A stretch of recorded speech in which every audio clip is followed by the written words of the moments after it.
Autónoma Metropolitana, UAM, con área de concentración en régimen de la Administración y Finanzas Públicas.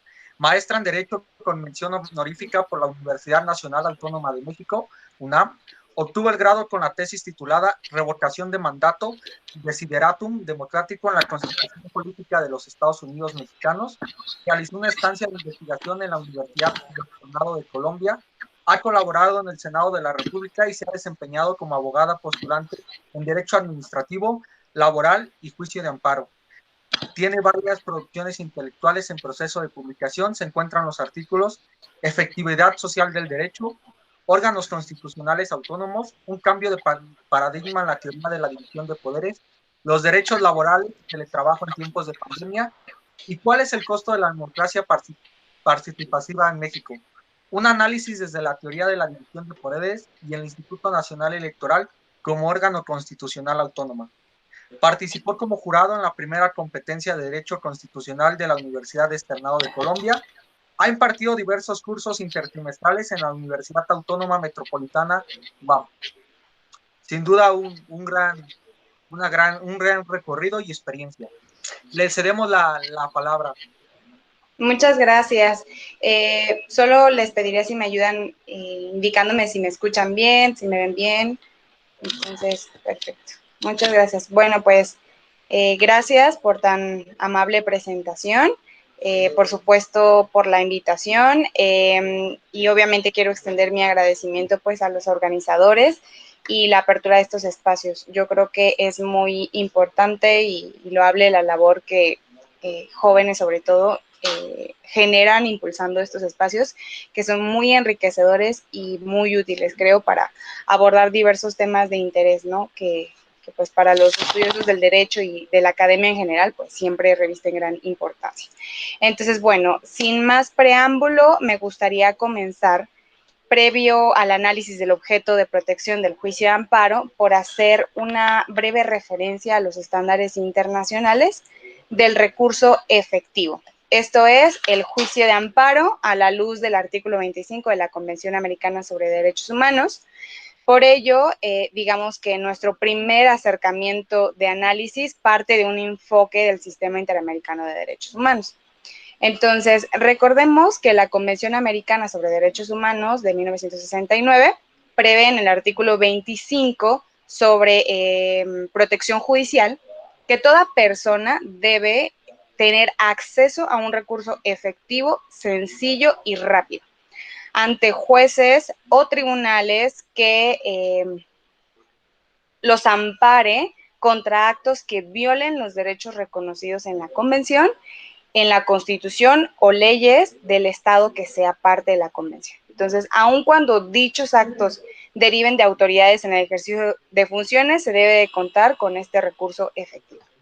Este mismo artículo 25, en el segundo apartado de, insisto, este artículo, se prevén también los compromisos de los estados que tienen al respecto de este recurso, ¿no? Que son concretamente tres.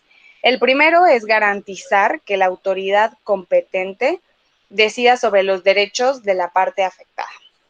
El segundo se refiere a la obligación, que concretamente es desarrollar las posibilidades del recurso judicial.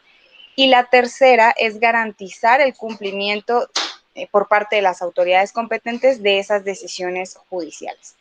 Entonces, en México, digamos que este recurso efectivo al que hace alusión el artículo 25 de la Convención se materializa o digamos que se hace tangible con el juicio de amparo, ¿ok? Ahora, ¿dónde más está reconocido el derecho a un recurso efectivo? Pues es, digamos, dentro de los estándares internacionales.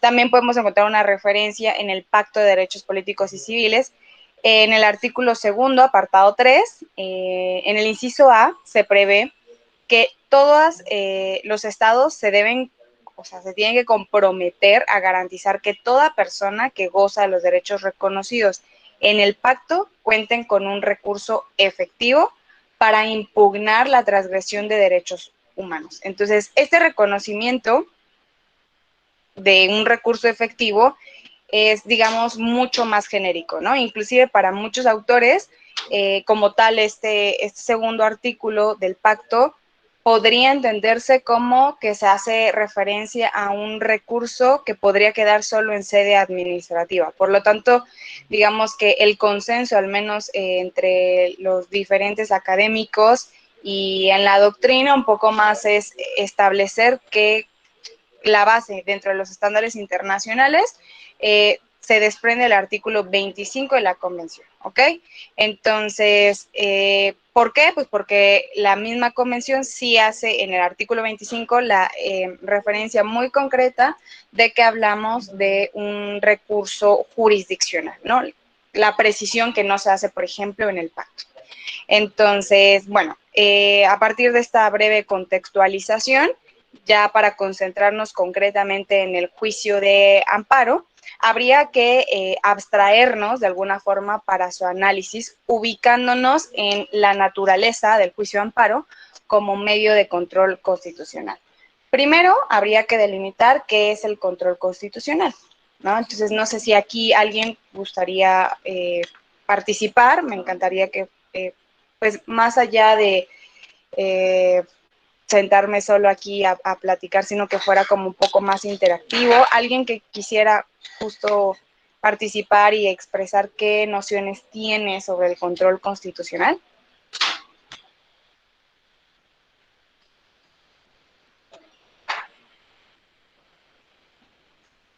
¿Qué es control constitucional, chicos? Ok, Aileen, creo que tienes arriba la mano. No, Josué, creo que sí, no sé si alguien tiene la manita porque... Sí, bueno, rápidamente, así, control constitucional quiere decir mantener el orden de la Constitución y que la Constitución se cumpla y en ningún momento se viole nada dentro de la normativa de la Constitución. Eso es lo que primero se me viene a la mente. Ok, muy bien. O sea, hablaríamos de prevalencia o supremacía constitucional, ¿no? Ok, ¿alguien más?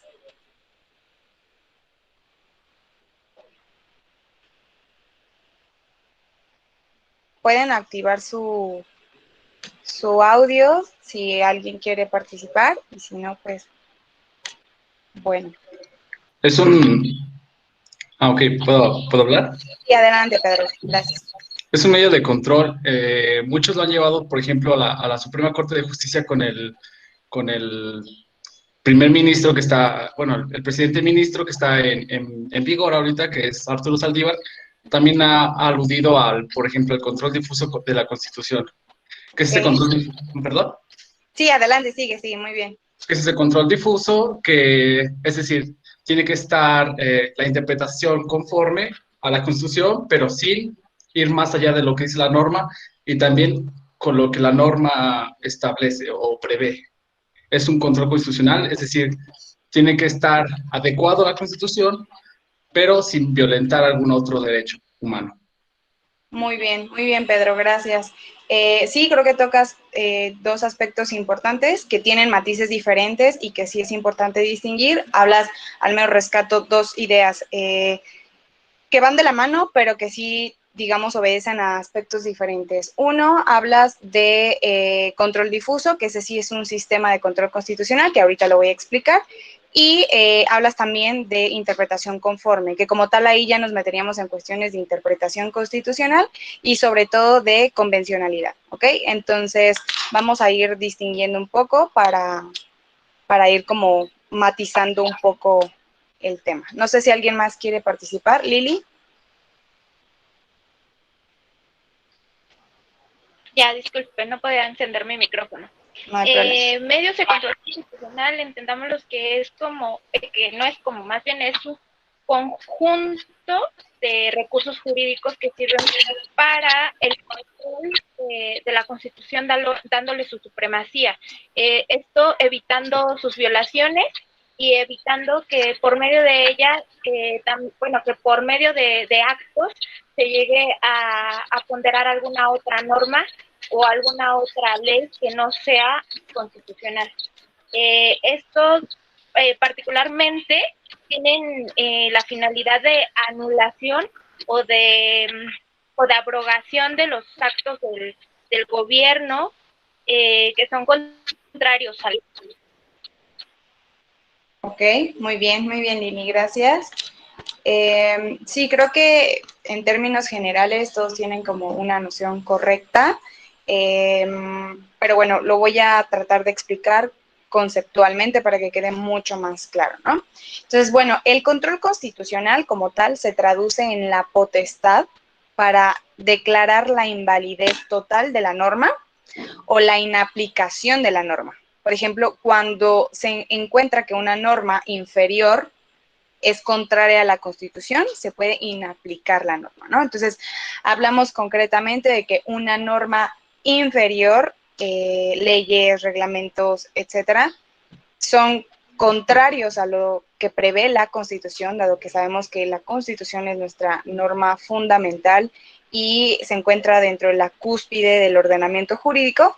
Entonces, si hay una norma inferior que contradice lo previsto por la Constitución, entonces hablamos de que es inconstitucional y por lo tanto se tiene que aplicar este control de constitucionalidad, ¿no? Entonces, doctrinalmente se diferencian los sistemas de control constitucional de acuerdo a la naturaleza del órgano que realiza esta función de control de constitucionalidad, y aquí entra uno de los tipos de control que mencionaba Pedro hace un momento, ¿no? Que él hablaba de control difuso, que es uno de los más comunes y más estudiados, y ahorita me voy a concentrar en esto, ¿no? Pero bueno, regresando a esta tipología, digamos, de sistemas de control constitucional, podemos enumerar algunos, ¿no? Tenemos control judicial, que bueno, estos solo los menciono porque, insisto, existen dos modelos sobre los que me gustaría pronunciar, entonces, estos solamente los voy a mencionar, que es el judicial.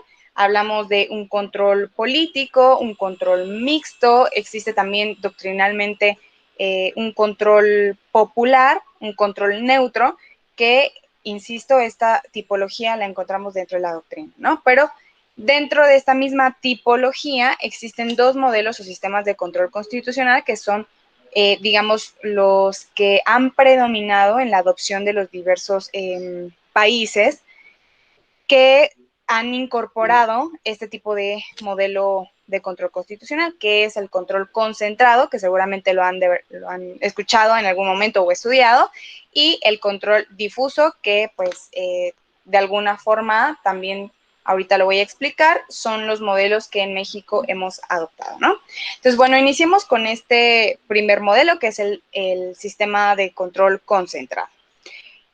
Como tal, es un sistema en el cual la Constitución otorga la atribución de declarar la inconstitucionalidad de las leyes a un solo poder, ¿ok? Entonces, esto evita que otro órgano que pudiera por competencia o territorio decidir sobre cuestiones de constitucionalidad. Insisto, solo hay un órgano que tiene la facultad de pronunciarse sobre la constitucionalidad o inconstitucionalidad de las leyes. Es decir, que la Constitución confiere expresamente a un órgano estatal el poder de anular las leyes que considera inconstitucionales, ¿ok?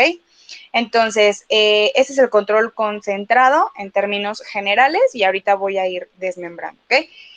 Por su parte, el control difuso es uno de los métodos desarrollados en el derecho procesal constitucional para asegurar la supremacía de la Constitución, que consiste en otorgar el deber poder para controlar la constitucionalidad de las leyes de todos los jueces de un país. Es decir, que en el control difuso, todos los órganos jurisdiccionales están facultados, y no solo facultados, sino obligados a hacer control difuso de constitucionalidad, ¿ok? En el control difuso, todos los jueces, ya dijimos, están habilitados constitucionalmente para declarar la inconstitucionalidad de leyes que son contrarias a la Constitución, ¿ok? Y con base en esta, digamos, declaración de inconstitucionalidad, se puede lograr inaplicar una norma en un caso concreto e inclusive expulsarla del orden jurídico en casos muy especiales, ¿no? Y aquí sí me gustaría poner, pues énfasis en que hay supuestos y algo muy preciso para que se dé este supuesto, ¿no? De expulsar del orden jurídico, o sea, no es un procedimiento que se dé por default, ¿ok? Y bueno, contrario a este modelo, en los sistemas de control constitucional concentrado, como ya mencioné, solo jueces específicos pueden declarar la inconstitucionalidad de las normas, ¿ok? El control difuso tuvo su origen en Estados Unidos, seguramente este caso también les ha de estar muy sonado, que es el famosísimo caso de Marbury versus Madison, que se dio en 1803, y por ello, dado que su origen fue en Estados Unidos, se le conoce como el modelo americano de control de constitucionalidad, que bueno, aquí es importante hacer una acotación, con independencia de que su origen estuvo situado como tal en Estados Unidos, no se considera propio de los países con tradición del common law, como es el sistema jurídico adoptado por Estados Unidos, ¿no? Porque, digamos, durante el siglo XIX se adoptó en diversos países de América Latina, que ahorita vamos a ver esta peculiaridad en esta parte del continente, ¿ok? El caso Marbury versus Madison, para quienes no lo tienen muy claro y quienes pues tengan ya un acercamiento con este asunto, pues al menos puedan como recordarlo. Ha sido el más famoso del constitucionalismo norteamericano por la posición que ocupa la Constitución en el sistema jurídico norteamericano. El caso Marbury fue una vía para hacer efectiva la Constitución que reposa sobre la base de la supremacía constitucional, como ya lo hemos comentado, y el deber judicial de verificar la constitucionalidad de las leyes. Por ello, la sentencia del juez Marshall, que es el juez que como tal tuvo bajo su conocimiento este asunto, ha sido de interés universal por haber marcado el control de constitucionalidad de las leyes, estableciendo a partir de los postulados de la sentencia el control difuso de la constitucionalidad. Entonces, podemos decir que Estados Unidos y luego el Tribunal de Austria fueron los países pioneros en el control constitucional, ¿ok? Estados Unidos, por ejemplo, tiene un modelo difuso de control de constitucionalidad porque lo lleva a cabo todos los jueces del país, pero aquí hay que tener mucho cuidado y poner ojo, porque en el caso estadounidense la invalidez total de la norma no aplica, ¿ok? Entonces, por eso yo les decía, hay que tener mucho cuidado con cuando estamos frente a supuestos de inaplicación de la norma, ¿no? En el caso estadounidense, la declaratoria de inconstitucionalidad solo es para un caso concreto, que bueno, nosotros en nuestro país tenemos una figura, como ustedes bien saben, que es la Declaratoria General de Inconstitucionalidad, en la que sí se podría obtener efectos generales, que eso también lo voy a mencionar un poquito más adelante, ¿vale? Entonces, regresando, en el sistema norteamericano, este control difuso es una cuestión incidental. ¿A qué me refiero? Bueno, supongamos, en el litigio ordinario se hace alusión a la inconstitucionalidad de una norma, ¿no? Es decir, cuando digo que es accesorio, me refiero a que en un asunto X se plantea dentro de ese mismo asunto que la aplicación de una norma es inconstitucional. Surge de manera incidental porque como tal la controversia no versa originalmente sobre la inconstitucionalidad de la norma, ¿no? Sino que esto es accesorio. Diverso en aquellos, digamos, acciones de inconstitucionalidad que sí se plantea de forma directa la inconstitucionalidad de una norma. Por ejemplo, en una, no sé, supongamos, una persona demanda el pago de rentas con base en X norma y supongamos que la parte demandada contesta, bueno, no te voy a pagar porque la norma que intentas aplicar es inconstitucional. Por lo tanto, el planteamiento de la inconstitucionalidad es una cuestión incidental, ¿ok? Que deriva del litigio entre partes. No es que desde inicio se haya presentado una acción sobre la inconstitucionalidad de una norma, como por ejemplo nosotros sí tenemos dentro de nuestro sistema jurídico una acción abstracta, ¿ok? Que también ahorita lo voy a explicar. Entonces, esto es en lo tocante al modelo difuso de constitucionalidad, que yo sé que por tiempos, pues no podemos, o no puedo detenerme muchísimo y que seguramente estoy hablando del tema de forma muy general, pero es un tema muy interesante y que, bueno, o sea, hay mucho más que decir de este modelo, pero pues para poder avanzar eso es como una contextualización, ¿vaya? Entonces, aunado al modelo de control constitucional difuso, tenemos el modelo europeo o modelo concentrado, ¿ok? En este modelo europeo, que, bueno, fue pensado por Kelsen, la diferencia está en que el órgano que puede dictar la declaratoria de inconstitucionalidad no forma parte del Poder Judicial, como ya lo habíamos dicho, ¿no? Son órganos independientes del Poder Judicial. O sea, orgánicamente no forman parte del Poder Judicial. Luego, los efectos de la declaratoria de inconstitucionalidad puede ser la invalidez total de la norma y otra de las características de este modelo concentrado es que solo este órgano podría hacer la declaratoria de inconstitucionalidad, ¿no?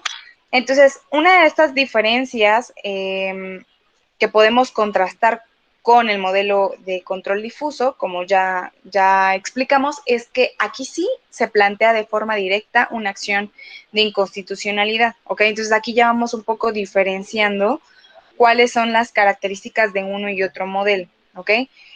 Y es lo que yo les comentaba, que sí se habla de una acción en abstracto, mientras que en un modelo difuso hablamos de una acción incidental, es decir, que se plantea la cuestión de la inconstitucionalidad de forma incidental a un litigio entre partes.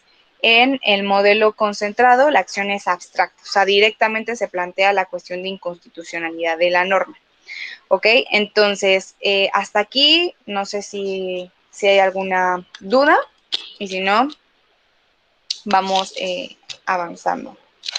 Por lo regular, luego no alcanzo a ver las manitas, entonces si quieren participar, igual pueden activar su micrófono y sin problema, ¿vale?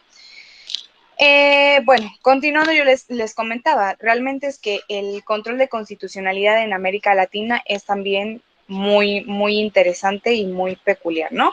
Entonces, ¿qué pasa en América Latina? Bueno, el control de constitucionalidad en algunos países se ha concebido como el único método de control constitucionalidad, como es el caso de Estados Unidos, ¿no? O sea, que el control difuso es como lo que ha predominado. Y en América Latina, un ejemplo similar a cómo se aplica el modelo difuso de constitucionalidad, es decir, que es muy semejante al norteamericano, lo ha aplicado hasta el momento Argentina, ¿no? Que sigue un modelo de constitucionalidad muy parecido al estadounidense. Pero fuera de este caso, es decir, del caso argentino, en muchos países se ha desarrollado como parte de un sistema mixto e integral de control de constitucionalidad, que funciona en paralelo con el control de constitucionalidad concentrado. Es decir, aquí hay que tener mucho cuidado, aunque cada modelo tiene singularidades y características muy, muy precisas, no son modelos excluyentes, si se dan cuenta. Es decir, que justamente lo que ha surgido con un modelo mixto de constitucionalidad es que coexistan paralelamente ambos modelos, ¿ok? Que es justamente pues el caso mexicano, y ahorita me detengo en él. Entonces, en estos casos, por ejemplo, que funciona en paralelo el control de constitucionalidad concentrado con el mixto, tenemos algunos ejemplos en América Latina, por ejemplo, Colombia, Ecuador, Guatemala son algunos de los países que han adoptado un control mixto de constitucionalidad, ¿no? No nada más estos países, también Perú, El Salvador, Brasil, Nicaragua, República Dominicana, Venezuela y, como ya dije, nuestro país también ha adoptado ese control mixto. Entonces, América Latina es una especie de laboratorio de la justicia constitucional, porque los tradicionales modelos, tanto el europeo como el norteamericano, se aplican de forma ya sea pura, es decir, estrictamente cómo fue creado este modelo, o combinado, o sea, puede que se adopte a las propias experiencias del constitucionalismo latinoamericano. Por eso insisto, es que sí, la justicia constitucional latinoamericana es muy interesante y que también hablamos de que muchos países, Colombia sobre todo, ha sido uno de los pioneros en esta innovación constitucional. Vale mucho la pena que siempre que revisen cualquier tema que estén analizando, que se metan a estudios de derecho comparado y mucho en América Latina encontrarán gran desarrollo en cuestiones y temas constitucionales. Entonces, bueno, aun cuando originalmente cada modelo, insisto, responde a principios muy concretos o características muy concretas, en muchos países ambos sistemas, difuso y concentrado, coexisten en paralelo, ¿no? Que, insisto, sucede en gran parte de los regímenes constitucionales de los países latinoamericanos. Entonces, sobre cómo ha sido la experiencia de los países latinoamericanos con estos modelos mixtos de constitucionalidad, vale la pena también mencionar que por lo regular en varios de los países latinoamericanos encontramos órganos especializados que se denominan tribunales o cortes constitucionales. La diferencia estriba en que en algunas constituciones se ubica orgánicamente a este tribunal o corte constitucional dentro del órgano o dentro de la rama judicial, ¿ok? Y en algunos otros casos se configuran como órganos autónomos, ¿ok? Siempre dependerá la ubicación, ¿no? Por ejemplo, Colombia. Colombia, dentro de la misma rama judicial, se encuentra lo que se denominan las tres altas cortes, que ubicamos a la Corte Constitucional Colombiana, a la Corte Superior de Justicia, y encontramos también al Consejo de Estado, ¿no? Que es sobre todo el que se encarga de las cuestiones y controversias administrativas, ¿ok?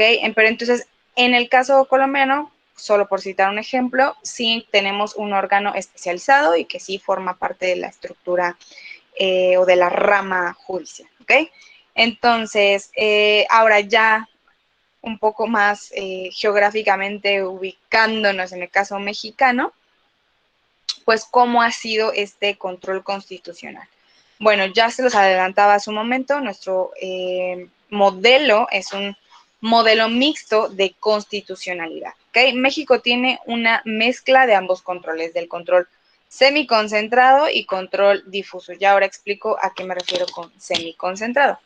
En cuanto al órgano encargado de llevar a cabo el control constitucional, hay que decir que la Suprema Corte de Justicia tiene las atribuciones de control de constitucionalidad.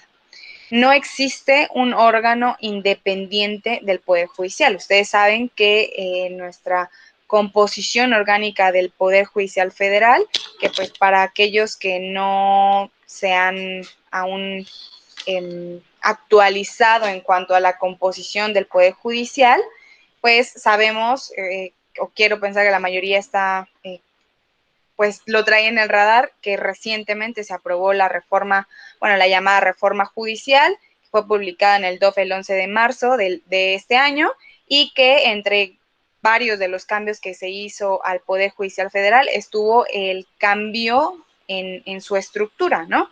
Que hablamos concretamente de, se conserva dentro de la estructura del Poder Judicial la Suprema Corte de Justicia, el Tribunal Electoral, los tribunales colegiados de circuito, pero hay dos cambios sustanciales, ¿no? Uno es que se incorpora dentro de esta misma estructura, que ya lo estaba de facto, pero bueno, ahora ya se prevé concretamente en el 94 constitucional, que existen los plenos regionales que sustituyen como tal a los plenos de circuito, y además tenemos tribunales colegiados de apelación en sustitución de los tribunales unitarios de circuito, ¿ok? Entonces, adicional también de los juzgados de distrito, que esos se conservan sin mayor cambio. Entonces, bueno, ustedes saben que dentro de esta estructura del Poder Judicial, pues no tenemos una Corte Constitucional o un Tribunal Constitucional como tal o como órgano especializado e independiente, ¿no?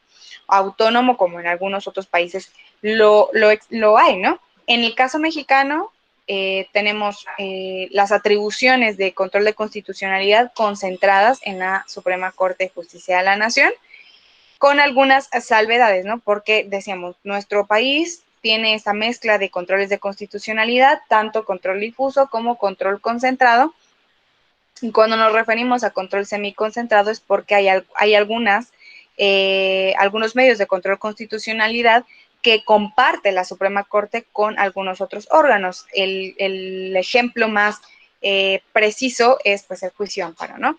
El juicio de amparo, como ahora vamos a ver, pues es un medio de control constitucional o el medio de control constitucional por excelencia, pero no nada más es competencia de la Suprema Corte conocer de un juicio de amparo, ¿no? Hablamos de que por competencia puede conocer tribunales colegiados de circuito cuando hablamos de amparos directos, juzgados de distrito en amparos indirectos y en algunos casos muy específicos cuando el acto es promovido por otro órgano, bueno, digamos que ya les expliqué el cambio de denominación que es anteriormente los tribunales unitarios de circuito y que ahora colegiados de apelación, cuando son emitidos por un mismo órgano, entonces conoce otro órgano igual que actualmente tribunales colegiados de apelación. Entonces, en estos casos, por ejemplo, si se dan cuenta, aunque el control de constitucionalidad como tal lo ejerce preponderantemente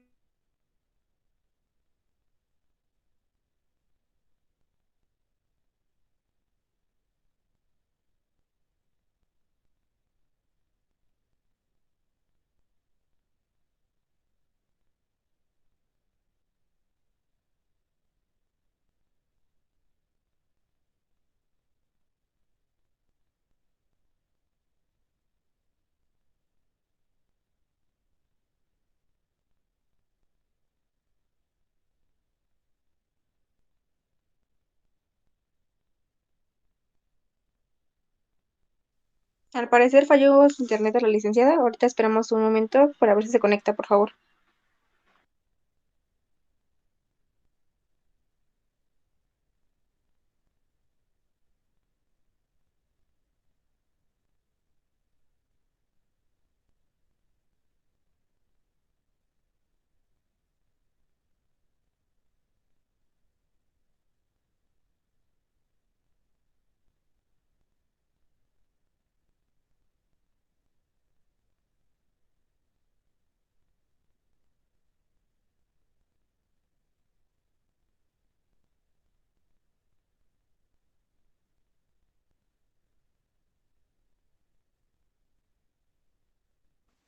Por lo mientras, no sé si alguno de ustedes tenga alguna duda, lo puede ir dejando por medio del chat o algún comentario acerca de la ponencia o de cómo le está pareciendo el taller. Igual lo pueden dejar por medio del chat.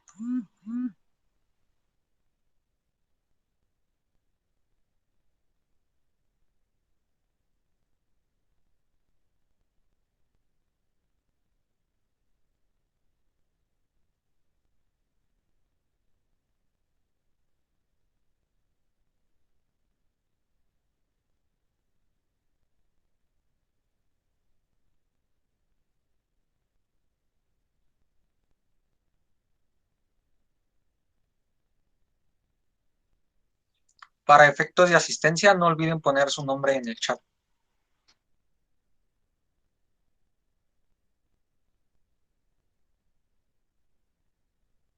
Igual les recordamos de que si en caso de no poder entrar a alguna ponencia, ya sea por cuestiones personales, laborales, cuestiones que ustedes tengan, no hay ningún problema, es solamente comunicarse con los moderadores de taller, ya sea con mi compañero Josué o conmigo, puede ser mediante el grupo o por mensaje personal, no hay problema, y ya les justificamos su falta, pero sí con anticipación, por favor, para también nosotros llevar este control de asistencias que tenemos, para ya a finales del taller, pues entregar las constancias.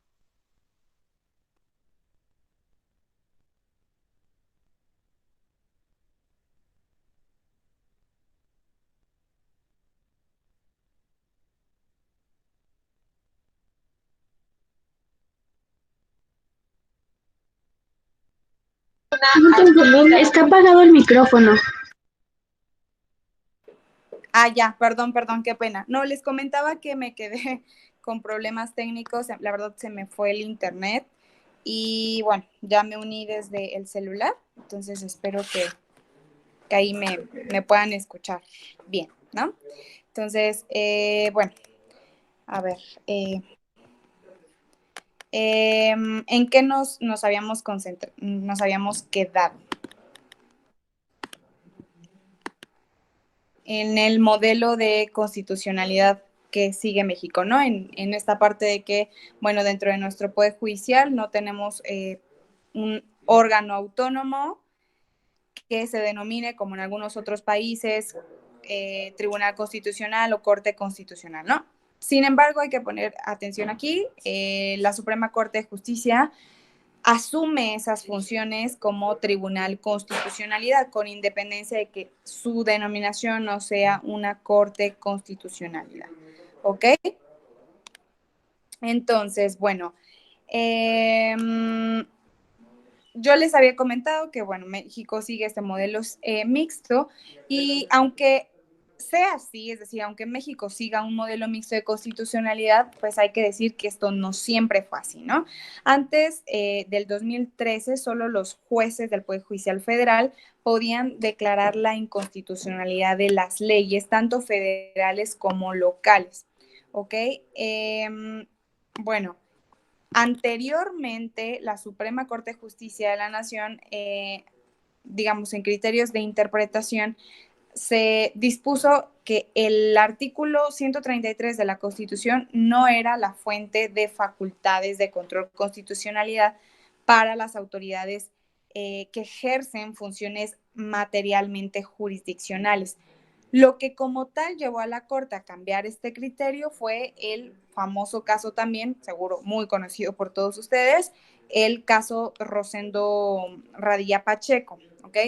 Que luego de agotar las instancias nacionales, pues llegó a la Comisión Interamericana de Derechos Humanos y ha sido el caso más icónico porque es la primera sentencia en la que se condena al Estado mexicano y a partir de este momento es que se hace la adopción del control de convencionalidad y a partir de este momento es que todos los jueces pueden realizar este control, ¿ok? Entonces, esta sentencia como tal obligó a autoridades mexicanas a cambiar, hacer cambios legislativos, administrativos y judiciales en materia de derechos humanos, entre otros aspectos. Entonces, a partir de este caso, se dio pauta a una nueva postura de la Corte y a un nuevo criterio jurisprudencial respecto del control difuso, de tal forma que se permite y se exige este control difuso en materia de derechos humanos, ¿ok? Entonces, ya hablamos un poco en términos generales del control constitucionalidad, de los sistemas o modelos de control constitucional, y ahora es importante hacer mención de los medios de control constitucionalidad, ¿ok? Entonces, ¿cuáles son los medios de control constitucionalidad? Son los instrumentos a través de los cuales se busca mantener o defender el orden establecido por la Constitución, ¿ok? Cuando hablamos de medios de control constitucional en México, a mí en lo personal me gusta siempre hacer una distinción de aquellos que son de naturaleza jurisdiccional, los que dentro de los que son de naturaleza jurisdiccional son en materia electoral y aquellos que son de naturaleza no jurisdiccional, ¿ok? Entonces, dentro de los medios de control jurisdiccional ubicamos al juicio de amparo, que es, digamos, el medio de control constitucional por excelencia, las controversias constitucionales y las acciones de inconstitucionalidad. Luego, en materia electoral, que también son de naturaleza jurisdiccional, tenemos dos, que es concretamente el conocido como JDC, que es el juicio de revisión constitucional, y el JRC, que es el juicio para la protección de los derechos político-electorales del ciudadano, ¿ok?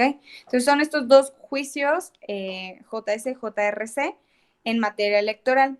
Entonces, hasta acá llevamos 5 medios de control constitucional jurisdiccionales, ¿sí? 2 en materia electoral y los otros 5 que son de naturaleza no jurisdiccional, tenemos la facultad de investigación de la Comisión Nacional de los Derechos Humanos, la queja por violación de derechos humanos también que conoce la CNDH la revisión de constitucionalidad que hace la Suprema Corte de Justicia de la Nación sobre la suspensión de garantías, bueno, de derechos y de garantías, y también sobre la materia de la consulta popular. Adicional, tenemos el juicio político, ¿no? Entonces, tenemos dos que son competencia como tal de la Comisión Nacional de Derechos Humanos, que la facultad de investigación originalmente había sido de la Suprema Corte de Justicia, pero después del caso de la guardería ABC, esta facultad, digamos que después de todo una cuestión muy política en la que la Corte determinó no me voy a involucrar más y pasa esta facultad como tal a la comisión, es que esa es una de las facultades que tiene actualmente la comisión, aunado a las quejas por violación a derechos humanos. ¿Ok? Entonces, ya concentrándonos como tal en el juicio de amparo, que como dije sería nuestro instrumento o nuestro medio de control constitucional por excelencia, pues habría sí que decir qué es el juicio de amparo, ¿no?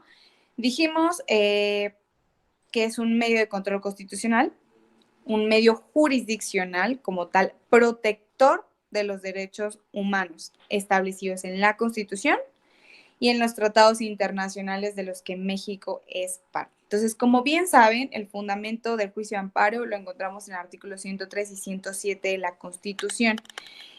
Este juicio, como tal, en tanto es un recurso efectivo, que como ya vimos esto a la luz del artículo 25 de la Convención Americana sobre los Derechos Humanos, procede en cualquiera de los siguientes tres supuestos, ¿ok? El primero es contra normas generales, actos u omisiones de las autoridades que violen derechos humanos y las garantías otorgadas para su protección por la Constitución o por los tratados internacionales de los que México es parte, ¿ok? Esto, como tal, nos permite identificar concretamente el objeto de protección del juicio de amparo. Pero además hay otros dos supuestos que están previstos en el artículo 103 y en el artículo primero de la ley de amparo, que es la ley reglamentaria, ¿ok? Existen estos otros dos supuestos que son uno, contra normas generales, actos o omisiones de autoridades federales que vulneren o restrinjan la esfera de competencias de las entidades federativas.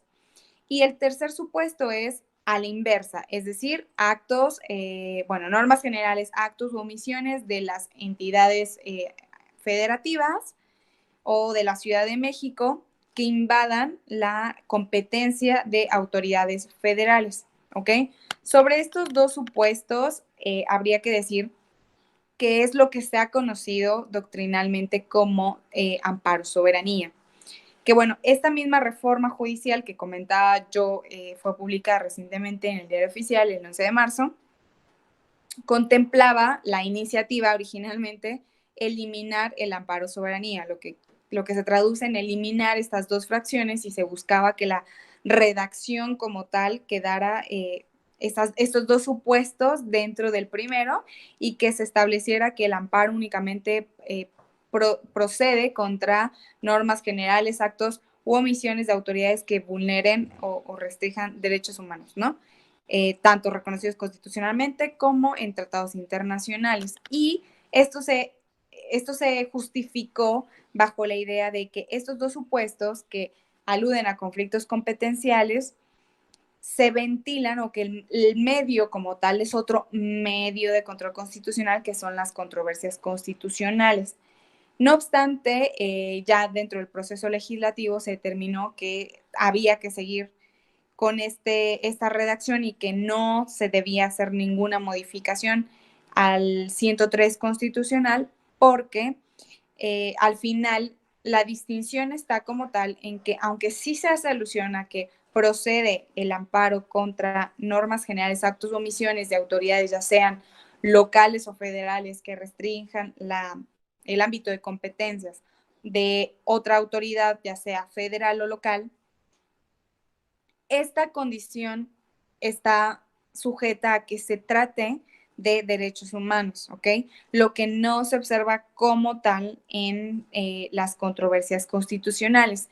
Aquí hay un tema que está pues sujeto al debate porque pues hay quienes se decanten por determinar que se trata de mecanismos que podrían llevar al mismo resultado, ¿no?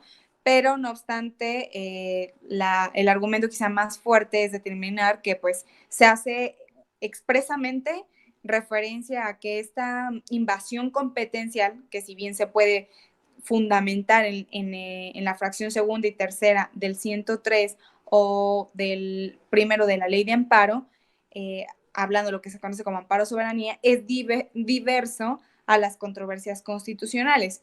Aquí la diferencia, creo yo, para que lo puedan identificar, es quién promueve el amparo, porque cuando hablamos de amparo soberanía, sí es una facultad o es un derecho atribuible a los ciudadanos, ¿ok?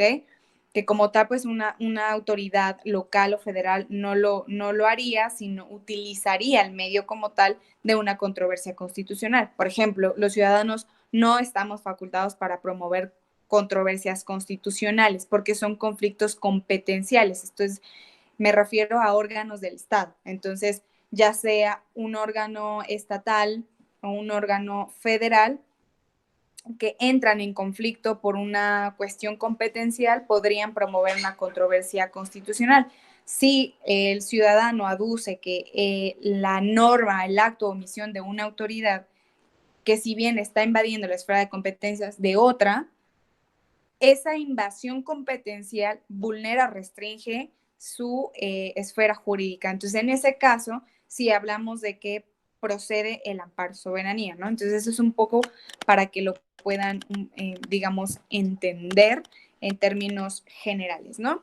Y bueno, ya para ir concluyendo un poco, el amparo, pues para recapitular, dijimos, es un juicio de constitucionalidad porque persigue como tal la preservación de los derechos humanos y sus garantías, derechos que están consagrados en la Constitución, en los tratados internacionales de los que México es parte, y que como tal se crea para restaurar el orden constitucional, ¿no? Que dijimos que esta es la idea del control constitucional, de la supremacía constitucional, de la defensa de la Constitución, y la idea es devolver la vigencia de los derechos humanos que fueron transgredidos por una autoridad, ¿ok?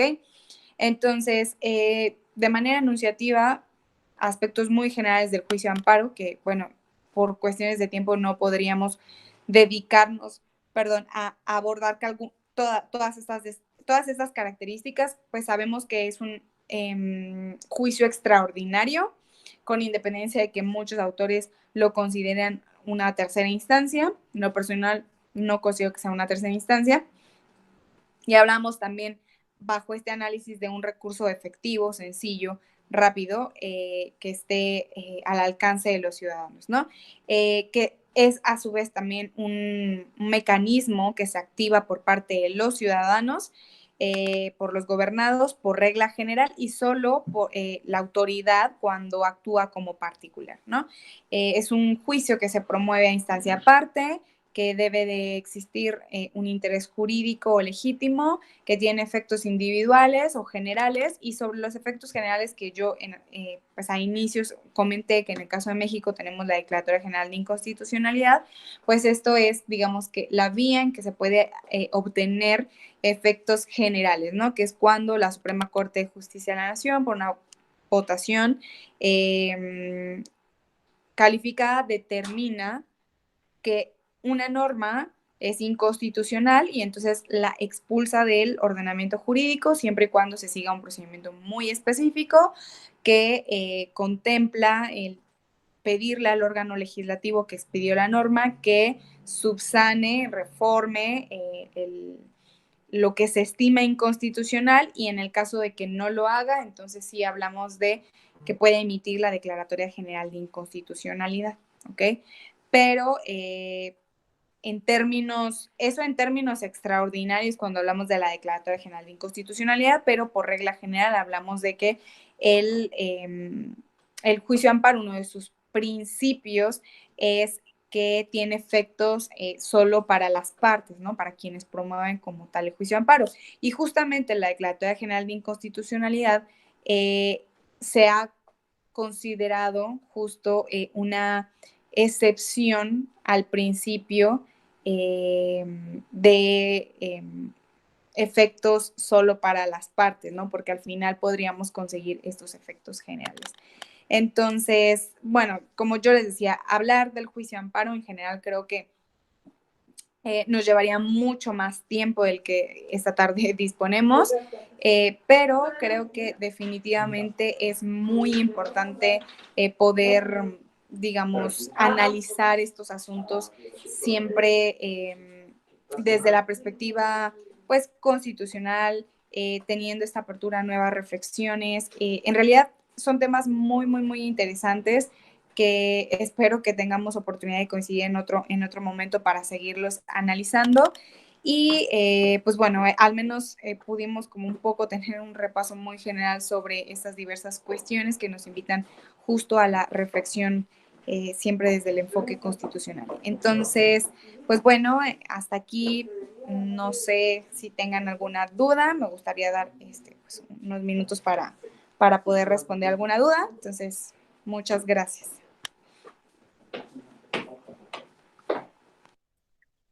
Gracias, licenciada.